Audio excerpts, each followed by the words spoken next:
오늘 이야기를 시작하기에 앞서 여러분께 질문을 하나 드리고 싶습니다. 아이들이 장성하여 둥지를 떠나고 텅 빈 집에 홀로 남겨졌을 때 뼈에 사무치는 그 깊은 고독을 느껴보신 적 있으신가요? 오늘 우리가 함께 나눌 이야기는 바로 그런 외로움 속에 살아가던 70살 할머니의 실제 경험담입니다.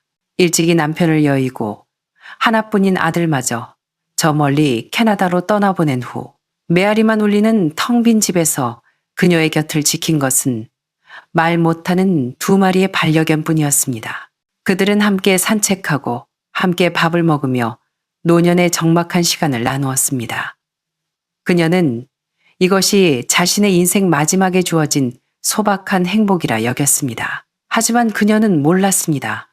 한밤중에 닥쳐올 갑작스러운 재난이 그 평온함을 산산조각 낼 줄은, 그리고 생사가 오가는 그 절박한 순간에 평소에는 그저 어리광만 부리던 작은 생명들이 천지를 뒤흔들 만큼 놀라운 선택을 하게 될 줄은 말입니다. 그날 밤 이후 어떤 생명은 영원히 멈췄고 어떤 치밀함은 다시 깨어났습니다.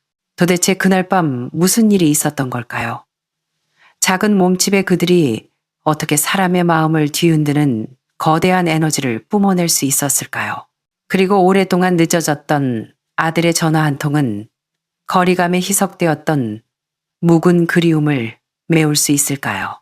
지금부터 사랑과 수호에 관한 생명으로서 내려간 이 할머니와 두 손자 같은 강아지들의 진실한 이야기 속으로 함께 들어가 보시죠. 제 이름은 김영자입니다. 올해 70이고 서울 북한산 자락 부암동의 2층짜리 단독주택에 살고 있습니다. 남편이 떠난 뒤로는 저 혼자 이 넓은 집을 지키고 있지요.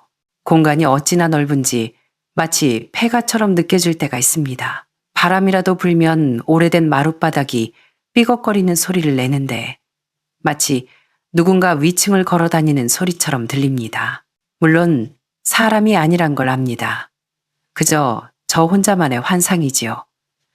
외로움이 길어지면 귀도 거짓말을 하고 마음도 따라 속게 마련이니까요. 식탁 위에는 방금 먹다 남은 점심이 놓여 있습니다. 밥 한 공기, 계란 프라이 하나, 그리고 어제 먹다 남은 두부조림 몇 조각, 1인분 식사를 준비하는 일은 이제 습관이 되었습니다. 개수대에 설거지거리가 가득 차는 법도 없지요. 가끔은 일부러 음식을 넉넉히 만들어 보기도 하지만 다음 끼니에 남은 반찬을 보면 입맛이 뚝 떨어집니다.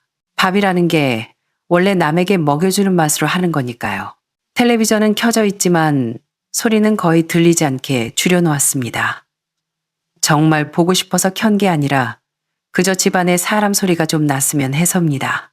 뉴스 앵커의 어조는 늘 한결같아서 몇 년을 듣다 보니 언제 숨을 쉴지조차 마칠 수 있을 정도입니다. 저는 등나무 의자에 기대어 리모컨을 쥐고 있지만 시선은 벽에 걸린 사진 한 장에 머물러 있습니다. 거실 인테리어를 바꾸면서도 유일하게 내리지 않은 사진이지요. 사진 속에서 저는 아들 민호의 손을 잡고 있고 그 옆에는 남편이 반듯하게 서서 온화하게 웃고 있습니다.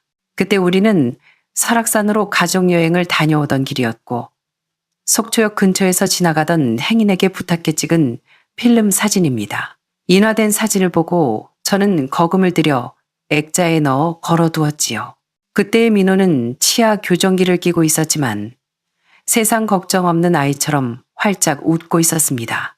지금 민호는 38살, 두 아이의 아빠가 되어 저와 1만 킬로미터나 떨어진 캐나다 밴쿠버에 살고 있습니다. 매주 일요일 아침 9시 녀석은 어김없이 영상통화를 걸어옵니다. 그것이 제 일주일 중 유일하게 지각하지 않는 약속이지요. 오늘은 화요일. 저는 벌써부터 다음 통화 때 어떤 옷을 입어야 조금이라도 더 생기 있어 보일지, 아들이 걱정하지 않게 보일지 고민하기 시작합니다. 민호가 이미 충분히 힘들다는 걸 아니까요. 타국에서 일하랴, 아이 둘 키우랴, 바쁜 아들에게 제 걱정까지 얹어줄 수는 없으니까요. 소파에서 천천히 몸을 일으켜 부엌으로 가서 미지근한 물 한 잔을 따랐습니다. 족저근막염 때문에 요즘 발바닥이 욱신거려 아침에 일어나면 걸음을 떼기가 힘듭니다. 의사 선생님은 노화 현상이라는데 듣기 좋으라고 하는 말이지 실은 퇴화라는 두 글자겠지요. 부엌 벽에 붙은 메모지를 쓰다듬어 봅니다.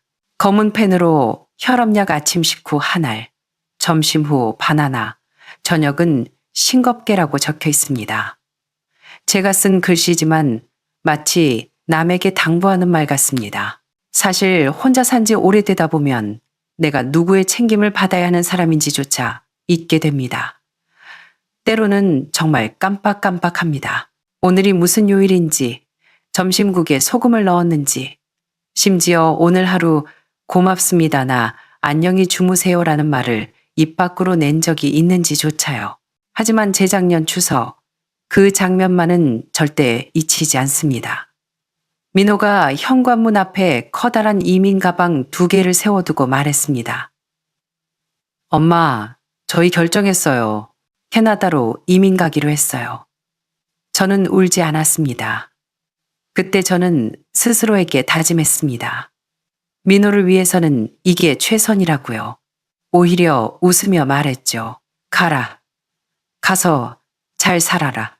엄마 혼자 지내는 건 이제 이골이 났다. 하지만 아이들이 비행기에 오르고 난 뒤에야 저는 진정한 의미의 빈 둥지가 무엇인지 뼈저리게 알게 되었습니다. 그날 밤 저는 처음으로 남편의 영정사진을 붙들고 3시간이나 떠들었습니다. 민호가 떠났다고 손녀가 이제 할머니라고 부르긴 하는데 그게 내가 아닌 것 같다고, 집은 점점 커지는 것 같은데 나는 점점 작아지는 것 같다고, 눈만 감으면 세상의 소리가 비눗방울처럼 톡 터져 사라질 것만 같다고 말입니다. 한 번은 새벽 3시에 화장실에 가려다 갑자기 어지럼증이 도져 바닥에 쓰러질 뻔한 적이 있습니다. 나중에 재보니 저혈당 쇼크였습니다. 다행히 급하게 사탕을 찾아 먹어 위기는 넘겼지만 아무도 발견하지 못했을 거라는 생각에 등골이 서늘했습니다. 거실 바닥에 주저앉아 벽에 기대어 있는데 휴대폰은 불과 7, 8걸음 떨어진 소파 위에 있었지만 일어설 엄두조차 나지 않았습니다. 다리에 쥐가 날 때까지 30분을 꼬박 앉아 있다가 겨우 기어서 거실로 갔습니다. 그제야 깨달았습니다. 사람이 늙으면 곁에 누군가 없다는 게 정말 무섭다는 것을요. 한참 뒤 어지럼증이 가라앉고 나서야 부엌으로 가서 진하게 탄 꿀물을 한 사발 들이켰습니다. 몸은 따뜻해졌지만 마음은 여전히 시렸습니다. 그날 밤 저는 뜬 눈으로 아침을 맞았습니다. 그리고 결심했죠. 더 이상 이렇게 살 수는 없다고. 내게도 짝꿍이 필요하다고. 내가 넘어지면 지져줄 수 있고 내가 울면 눈물을 핥아줄 수 있는 그런 존재가 필요하다고 말입니다. 더 이상 친절한 이웃 박 여사님께 폐를 끼치고 싶지 않았고 멀리 있는 민호가 저 때문에 전전긍긍하게 만들고 싶지도 않았습니다. 다음 날 친구에게 전화를 걸어 물었습니다.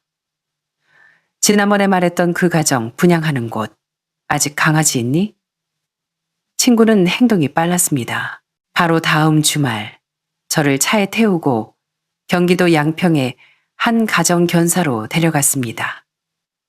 그렇게 많은 털뭉치들을 가까이서 본 건 처음이었습니다. 생후이 3개월 된 골든 리트리버 10여 마리가 마치 굴러다니는 황금색 털공처럼 잔디밭을 뛰어놀고 있었죠. 녀석들의 짖는 소리는 앳되었고 눈망울은 세상에 대한 호기심으로 반짝였습니다. 견사 주인인 중년 부부는 친절하게 강아지들의 성격을 설명해 주었습니다. 활발한 녀석, 얌전한 녀석, 쭈그리고 앉아보고 있자니 눈이 핑 돌지경이었습니다. 그때 유독 눈에 띄는 녀석이 있었습니다. 형제들과 어울려 장난치지 않고 혼자 구석에 앉아 고개를 갸웃거리며 젖은 포도알 같은 눈으로 저를 가만히 쳐다보고 있는 아이였죠. 다른 녀석들보다 덩치가 조금 더 크고 앉은 자세가 듬직하니 아주 순해 보였습니다. 제가 손을 내밀며 가볍게 불렀더니 녀석은 잠시 망설이다가 뒤뚱뒤뚱 짧은 다리로 걸어와 제 손가락 끝을 따뜻한 혀로 핥았습니다. 순간 심장이 쿵 하고 내려앉으며 마음이 사르르 녹아버렸습니다. 이 아이로 할게요. 집으로 돌아오는 길, 녀석은 제 무릎에 얌전히 엎드려 있었습니다. 잘 구워진 고구마처럼 노랗고 따뜻한 털을 쓰다듬으며 이름을 지어주었습니다. 고구마. 왠지 투박하지만 속정 깊은 할머니를 챙겨줄 것 같은 듬직한 손자 같은 이름 아닙니까? 고구마가 온 뒤로 제 삶은 완전히 달라졌습니다. 고여있던 물웅덩이에 돌멩이 하나가 떨어져 파문을 일으키듯 적막했던 집안에 생기가 돌기 시작했습니다. 규칙적이다 못해 지루했던 일상은 깨졌습니다. 아침이면 축축한 코로 저를 쿡쿡 찌르며 산책하러 가자고 깨우는 통에 늦잠은 꿈도 못 꾸게 되었죠. 대충 물에 밥 말아 먹던 습관도 버리고 녀석의 영양 밸런스를 맞추기 위해 부지런을 떨게 되었습니다. 처음엔 그야말로 달콤한 전쟁이었습니다. 넘치는 에너지를 주체 못해 제 슬리퍼를 걸레짝으로 만들어 놓고 배변 훈련이 안 되어 거실 바닥 곳곳에 황금 같은 실수를 저질러 놓기도 했지요. 하루 종일 녀석 뒤를 따라다니며 치우느라 바빴지만 이상하게도 하나도 힘들지 않았습니다. 오히려 그 소란스러움이 텅 빈 집에 온기를 불어넣어 주었으니까요. 말동무가 생겼습니다.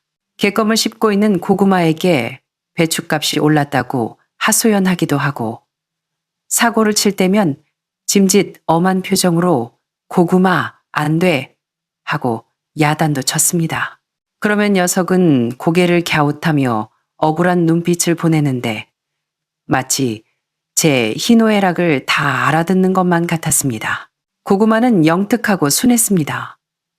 손, 앉아, 엎드려를 금방 배웠고 그게 제 삶의 큰 자랑거리가 되었죠.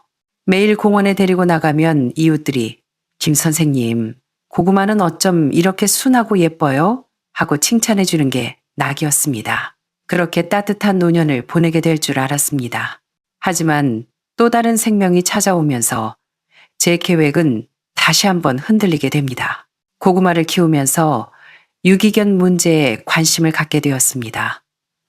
주말마다 동네 유기동물 보호소에 가서 청소를 돕고 봉사활동을 시작했죠. 거기서 흑당이를 만났습니다. 흑당이는 온몸이 까만 믹스견이었는데 재래시장 구석에 숨어 있다가 구조된 아이였습니다. 발견 당시 뼈만 앙상하게 남은 데다 피부병까지 심했죠. 구조된 지 몇 주가 지났지만 사람에 대한 경계심이 엄청났습니다. 누구든 철장 근처에만 가면 이빨을 드러내며 으르렁거렸고 눈빛에는 공포와 불신이 가득했습니다. 봉사자들도 저 아이는 상처가 너무 깊어서 마음을 열기 힘들 것 같다고 혀를 찼습니다. 그날도 청소를 하러 갔는데 흑당이의 우리 앞을 지나가도 녀석이 짖지 않았습니다. 그저 구석에 웅크린 채 어둠 속에 숨은 까만 눈동자로 저를 지켜볼 뿐이었습니다. 저는 쭈그리고 앉아 철장 너머로 조용히 말을 걸었습니다. 아가, 많이 무섭니? 괜찮아. 여기는 널 해치려는 사람이 없어. 제 목소리가 부드러웠던 탓일까요? 아니면 제 옷에서 나는 고구마 냄새 때문이었을까요? 녀석의 귀가 살짝 움직였습니다. 그 뒤로 몇 주 동안 저는 갈 때마다 흑당이 앞에서 한참을 머물며 이야기를 건넸습니다. 어느 날 제가 철망에 손을 가만히 대고 있었는데 녀석이 한참을 망설이더니 조심스럽게 다가와 차가운 코끝으로 제 손가락을 톡 건드리는 게 아니겠습니까? 그 순간 저도 모르게 결심이 섰습니다. 담당자를 찾아가 물었죠. 저 아이, 제가 입양할 수 있을까요? 담당자는 난색을 표했습니다. 김 선생님, 신중하셔야 해요. 공격성이 강한 성견이고 대개는 이미 골든 리트리버가 있잖아요. 싸움이 날 수도 있어요. 틀린 말은 아니었지만 저는 철장 속에 그 갈구하는 듯 하면서도 두려운 눈빛을 외면할 수가 없었습니다. 세상에 버려져 혼자라는 생각에 갇혀 지내던 제 모습이 겹쳐 보였기 때문입니다. 게다가 공격성 때문에 입양 문의가 없어 한 달 내로 입양되지 않으면 규정상 안락사될 수도 있다는 말을 듣고는 더 이상 망설일 수 없었습니다. 저는 흑당이를 집으로 데려왔습니다. 검은 털이 매력적이니 인생이 쓴맛에서 단맛으로 변하라는 뜻으로 흑당이라 이름 지어 주었죠. 흑당이를 데려온 첫날, 집안은 그야말로 전쟁터였습니다. 고구마는 자신의 영역과 사랑을 침범당했다고 느꼈는지 낯선 침입자를 향해 지저댔고 흑당이도 지지 않고 이빨을 드러냈습니다. 밥그릇 장난감 하나를 두고 으르렁거렸죠. 흑당이는 경계심이 어찌나 심한지 창밖에 바람 소리만 나도 신경질적으로 지저대는 통에 이웃 박 여사님께 몇 번이나 사과를 해야 했습니다. 끝이 보이지 않는 전쟁 같았습니다. 하지만 저는 인내심을 가지고 둘을 가르쳤습니다. 간식으로, 장난감으로, 무엇보다 사랑으로 그들 사이의 벽을 허물어 갔습니다. 고구마에게는 흑당이는 동생이야. 네가 돌봐줘야지 라고 타일렀고 흑당이의 곤두선 등줄기를 쓰다듬으며 여기가 네 집이야. 무서워하지 마라고 끊임없이 속삭였습니다. 얼어붙은 빙산을 녹이는 데는 시간이 필요했고 저는 남은 여생의 모든 온기를 쏟아부을 각오가 되어 있었습니다. 시간이 약이라더니 저의 서툰 중재 속에서 두 녀석은 조금씩 변해갔습니다. 순하고 애교 많은 고구마와 예민하고 경계심 많은 흑당이, 이 극과 극의 성격을 가진 두 손자들 덕분에 집안은 시끌벅적해졌습니다. 고구마의 칭얼거리는 소리, 흑당이가 공을 쫓아다니는 발톱 소리, 그리고 저의 웃음과 잔소리가 뒤섞이며 그 지독했던 고독의 빙산은 조용히 녹아내렸습니다. 이제 남편의 사진에 대고 혼잣말을 할 필요가 없어졌습니다. 민호 생각이 나서 마음이 울적해질 때면 고구마는 귀신같이 알아채고 다가와 제 무릎에 커다란 머리를 턱하니 올려놓습니다. 아무 말 없이 그 맑은 눈으로 저를 바라보다가 눈가에 맺힌 눈물을 혀로 닦아주곤 했죠. 반면 흑당이는 자신만의 방식으로 저를 지켰습니다. 살갑게 굴지는 않지만 시선은 항상 저를 향해 있었습니다. 부엌에 있으면 거실 구석에서, 베란다에서 화초를 가꾸면 방충망 너머에서 저를 지켜보았습니다. 흑당이는 저와 고구마의 가장 충직한 호위무사가 되었습니다. 산책을 나가면 고구마는 천방지축 뛰어다니기 바쁘지만 흑당이는 제 왼쪽 뒤에서 일정한 거리를 유지하며 주위를 경계했습니다. 낯선 사람이나 개가 다가오면 여지없이 앞을 막아서며 낮게 으르렁거렸죠. 한 번은 자전거를 탄 아이가 저를 칠 뻔했을 때 흑당이가 번개처럼 튀어나가 몸으로 막아낸 적도 있습니다. 녀석이 나동그라지는데 가슴이 철렁했습니다. 흑당이는 자기 목숨을 바쳐서라도 이 집과 저를 지키겠다고 다짐한 듯 보였습니다. 고구마도 까칠한 동생이 실은 내 편이라는 걸 알았는지 흑당이에게 먼저 장난감을 양보하고 놀자고 청하곤 했습니다. 그렇게 평화로운 날들이 이어지던 어느 겨울밤이었습니다. 목욕을 마치고 나오다가 젖은 타일에 미끄러져 엉덩방아를 부쉈는데 왼쪽 발목에서 뚝 하는 소리와 함께 엄청난 통증이 밀려왔습니다. 일어나려 했지만 꼼짝도 할 수 없었죠. 식은땀이 흐르고 저도 모르게 비명이 터져 나왔습니다. 휴대폰은 거실 탁자 위에 있었고 욕실 문은 반쯤 닫혀 있었습니다. 덜컥 겁이 났습니다. 이대로 밤새 찬 바닥에 누워 있어야 하나? 뉴스에 나오는 독거노인들처럼 며칠 뒤에나 발견되는 건 아닐까? 절망적인 순간 쾅 하고 욕실 문이 열렸습니다. 고구마와 흑당이었습니다. 제 비명 소리를 듣고 달려온 겁니다. 고구마는 쓰러진 저를 보고 놀라서 낑낑거우며 제 얼굴을 미친 듯이 핥았습니다. 그런데 흑당이의 반응은 달랐습니다. 녀석은 저를 확인하더니 곧장 현관으로 튀어나갔습니다. 그리고는 평소의 으르렁거림이 아닌 찢어질 듯 날카롭고 절박한 소리로 지저대기 시작했습니다. 끊임없이, 아주 크게, 밖을 향해 구조 요청을 보내는 것이었죠. 5분도 채 지나지 않아 김 선생님, 무슨 일 있어요? 개들이 왜 이렇게 짖어요? 하며 이웃 박 여사님이 문을 두드렸습니다. 그 목소리를 듣는 순간 저는 안도의 눈물을 쏟았습니다. 병원에서는 발목 골절이라며 하마터면 큰일 날 뻔했다고 했습니다. 그날 이후 고구마와 흑당이는 제게 단순한 반려동물이 아니었습니다. 민호 다음으로 소중한 가족이자 생명의 은인이었죠. 평화는 영원할 것 같았지만 불행은 예고 없이 찾아왔습니다. 초여름의 어느 비 오는 밤이었습니다. 창밖에는 추적추적 비가 내리고 있었고 저는 깊은 잠에 빠져 있었습니다. 고구마는 침대 밑 카펫에서 코를 골고 있었고 거실 소파 옆에는 늘 그렇듯 흑당이가 자고 있었죠. 새벽 2시쯤이었을까요? 거실에서 들려오는 기이한 소리에 잠이 깼습니다. 낑낑거리는 소리도 빗소리도 아닌 억눌린 으르렁거림. 본능적으로 불길한 예감이 들었습니다. 침실 문을 살짝 열고 거실을 내다보았습니다. 가로등 불빛에 비친 거실 중앙에 검은 옷을 입은 낯선 남자가 서 있었습니다. 손전등을 들고 무언가를 뒤지고 있었죠. 도둑이었습니다. 공포에 질려 목소리도 나오지 않는데 제 침실과 도둑 사이에 흑당이가 버티고 서 있었습니다. 흑당이는 공격 자세를 취한 채 놈을 노려보고 있었습니다. 짖어서 저를 깨우지 않으려는 듯 목을 긁는 듯한 낮은 소리로 경고만 보내고 있었죠.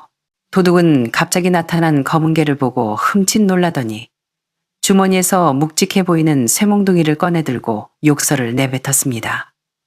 저리 안 비켜? 이 똥개 새끼가! 흑당이는 물러서기는커녕 하얀 이빨을 드러내며 한 걸음 더 다가갔습니다.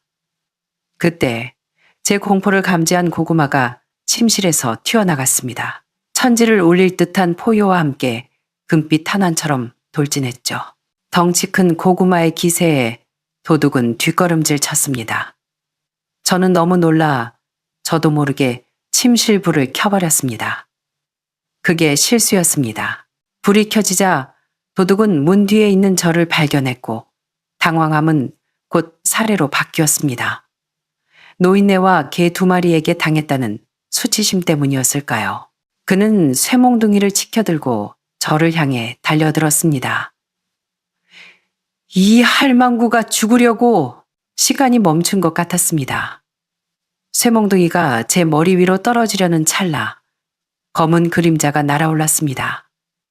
흑당이었습니다. 녀석은 도둑의 종아리를 정확하게 죽기 살기로 물고 늘어졌습니다. 아! 도둑은 비명을 지르며 균형을 잃었습니다. 그리고 이내 광분하여 쇠몽둥이로 자신의 다리에 매달린 흑당이의 머리와 등허리를 미친 듯이 내리치기 시작했습니다. 퍽! 퍽! 둔탁한 타격음이 제 심장을 지식이는 것 같았습니다. 흑당이의 몸이 경련을 일으키면서도 절대 입을 벌리지 않았습니다. 고구마도 달려들어 도둑을 물어뜯었습니다. 저는 그제야 정신을 차리고 비명을 질렀습니다. 도둑이야! 사람 살려! 제 비명과 개들의 짖는 소리, 도둑의 고함 소리가 뒤섞여 빗소리를 뚫고 나갔습니다.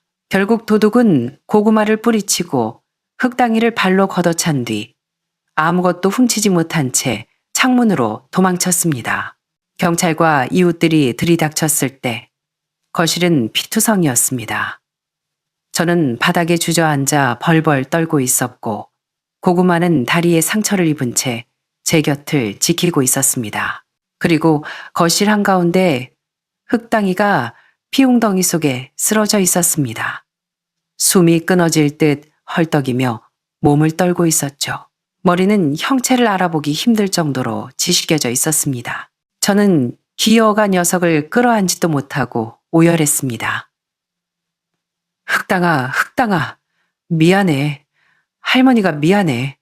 녀석은 힘겹게 눈을 떠 저를 한번, 그리고 고구마를 한번 쳐다보고는 제 손등을 마지막으로 한번 핥고 고개를 툭 떨어뜨렸습니다. 박 여사님의 도움으로 우리는 급하게 24시간 동물병원으로 달렸습니다. 가는 내내 흑당이의 몸은 불덩이 같았고 숨소리는 꺼져가는 촛불 같았습니다. 고구마는 끙끙거리며 흑당이의 차가운 발을 계속 코로 비볐습니다. 제발 사람한다오. 수술은 길고도 끔찍했습니다. 의사 선생님은 두개골 골절과 뇌출혈, 신경 손상이 심각하다고 했습니다. 수술이 끝나고 목숨은 건졌지만 흑당이는 영영 예전으로 돌아갈 수 없었습니다. 퇴원 후 집으로 돌아온 흑당이는 걷는 게 부자연스러웠고 특히 오른쪽 뒷다리는 질질 끌고 다녔습니다. 총명하던 눈빛은 멍해졌고 뇌 손상으로 인한 발작 증세, 즉 뇌전증이 시작되었습니다. 햇살 좋은 날 베란다에 누워 있다가도 갑자기 거품을 물고 사지가 뒤틀렸습니다. 저는 집안의 모든 모서리에 보호대를 붙이고 가장 폭신한 매트를 깔아주었습니다. 죄책감이 저를 짓눌렀습니다. 이제 막 행복해지려던 아이가 나 때문에. 고구마는 철이 들었습니다. 더 이상 흑당이와 다투지 않고 발작이 시작되면 저보다 더 안절부절 못하며 곁을 지켰습니다. 발작이 끝나면 축 늘어진 흑당이 얼굴을 정성껏 핥아주었죠. 하지만 운명은 잔인했습니다. 흑당이의 상태는 급속도로 나빠졌습니다. 발작 빈도는 잦아졌고 뒷다리는 완전히 마비되어 기어다녀야 했습니다. 시력도 잃어갔습니다. 병원에서는 뇌 손상이 악화되어 뇌 위축이 진행되고 있다고 길어야 3개월이라는 시한부 선고를 내렸습니다. 병원을 나오던 날 억수같이 쏟아지는 비를 맞으며 저는 결심했습니다. 남은 시간 동안 흑당이에게 최고의 행복을 주겠다고 먹고 싶어하는 소고기를 매일 사다가 먹이고 유모차에 태워 공원에 데리고 나갔습니다. 잔디밭에 앉혀놓고 제가 젊은 시절 학생들에게 가르쳤던 동요를 불러주었습니다. 반짝반짝 작은 별, 아름답게 비치네. 제 쉰 목소리에도 녀석은 편안해했습니다. 흑당아, 고마워. 할머니 가족이 되어줘서 고마워. 정말 용감했어. 이별의 순간은 예상보다 빨리 찾아왔습니다. 어느 날 밤, 흑당이의 호흡이 거칠어졌습니다. 저는 직감했습니다. 병원의 차가운 공기 속에 보내고 싶지 않았습니다. 안방 침대 옆, 고구마가 자는 자리에 흑당이를 눕히고 녀석을 안았습니다. 고구마도 곁에 엎드렸습니다. 흑당이의 흉터를 쓰다듬으며 귀에 대고 반짝반짝 작은 별을 불러주었습니다. 고구마가 길고 슬픈 울음소리를 냈습니다. 제 품에서 흑당이의 심장이 멈추는 게 느껴졌습니다. 창밖으로 별똥별 하나가 떨어졌습니다. 나의 흑당이가 저 별이 되었구나. 흑당이가 떠나고 집은 다시 정막에 잠겼습니다. 흑당이의 물건을 정리하며 가슴이 뜯겨나가는 것 같았습니다. 고구마도 우울해져서 흑당이가 있던 베란다 구석만 지키고 앉아 있었습니다. 우리는 서로의 상처를 핥으며 회색빛 시간을 보내고 있었습니다. 그러던 주말 아침, 캐나다에서 전화가 왔습니다. 민호였습니다. 엄마? 무슨 일 있으세요? 목소리가 왜 그래요? 평소 같으면 별일 없다고 했을 텐데 그날은 터져버렸습니다. 서러움과 공포, 흑당이에 대한 그리움이 봇물 터지듯 쏟아져 나왔습니다. 울면서 지난 몇 달간의 일을 털어놓았습니다. 도둑이 들었고 개들이 나를 구했고 흑당이가 죽었다고. 전화기 너머에서 긴 침묵 끝에 민호가 흐느끼는 소리가 들렸습니다. 엄마, 죄송해요. 정말 죄송해요. 제가 불효자예요. 엄마를 혼자 두고. 제가 당장 갈게요. 알고 보니 이웃 박 여사님이 제 상태를 보고 걱정이 되어 페이스북으로 며느리에게 연락을 했던 겁니다. 민호는 3일 만에 날아왔습니다. 현관문을 열자마자 충혈된 눈으로 서 있는 아들을 보고 저는 또 울었습니다. 아들은 저를 부서져라, 껴안고 죄송해요만 반복했습니다. 고구마도 다가와 낯선 듯 익숙한 아들의 다리에 머리를 기댔습니다. 민호는 한 달 동안 휴가를 내고 제 곁을 지켰습니다. 서툰 솜씨로 밥을 차려주고 절에 가서 기도를 하고 흑당이의 장례도 치러주었습니다. 흑당이가 좋아하던 공원 큰 나무 밑에 유골을 뿌려주며 우리는 작별 인사를 했습니다. 고구마는 나무를 향해 길게 짖었습니다. 휴가 마지막 날, 민호가 식탁에 앉아 정색하며 말했습니다. 엄마, 저 회사에 신청해서 싱가포르 지사로 발령받았어요. 이제 아시아에 있을 거예요. 비행기로 6시간이면 와요. 매달 올게요. 엄마 혼자 두지 않을게요. 저는 멍해졌습니다. 아들이 말을 이었습니다. 돈이나 붙여드리면 효도인 줄 알았어요. 그런데 이번에 알았어요. 제가 얼마나 큰 실수를 하고 있었는지 하마터면 엄마를 영영 못 뵐 뻔했잖아요.